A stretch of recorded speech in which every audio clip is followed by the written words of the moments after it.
Srisailam highway ఒక tourist spots కూడా మధ్యలో డెవలప్ అవబోతుందన్నమాట. ఎందుకంటే 330 ఫీట్ రోడ్డు ఫ్యూచర్ సిటీ మీదకి వెళ్ళబోయే రోడ్డు కూడా ఏంటంటే 10 to 15 కిలోమీటర్స్ డిస్టెన్స్లో అక్కడ కూడా ఏంటంటే చాలా అడ్వెంచర్ పార్క్ కానీ డిఫరెంట్గా ఏంటంటే టూరిస్ట్కి అట్రాక్షన్ పరంగా చేయబోతున్నారు. ఇంకోటి అదే రోడ్లో 3 కిలోమీటర్స్ డిస్టెన్స్ 3 కిలోమీటర్స్ ద్వారా కేబుల్ సస్పెన్షన్ బ్రిడ్జ్ కూడా రాబోతుంది. అది కూడా ఒక టూరిస్ట్ స్పాట్గా ఉండబోతుంది.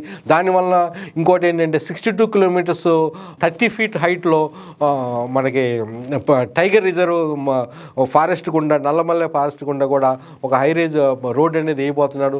దీనివల్ల కూడా ఏంటంటే ఒక 80 కిలోమీటర్స్ డిస్టెన్స్ అనేది అటు తిరుపతి వెళ్ళాలనుకునే వాళ్ళకి అటు మధ్య చెన్నై వెళ్ళాలనుకునే వాళ్ళకి డిస్టెన్స్ అనేది తగ్గబోతుంది. దానివల్ల కూడా ట్రాఫిక్ అనేది శ్రీశైలం మీదకు కూడా డైవర్ట్ అవ్వబోతుంది. దీనివల్ల ఏంటంటే శ్రీశైలం కూడా ఎక్స్పాన్షన్ కూడా రోడ్డు కూడా ఎక్స్పాన్షన్ చేయబోతున్నారు అనమాట. ఇన్ఫ్రాస్ట్రక్చర్గా బాగా డెవలప్ అవబోతుంది. కనెక్టివిటీ పరంగా బాగా డెవలప్ అవుతుంది అన్నమాట.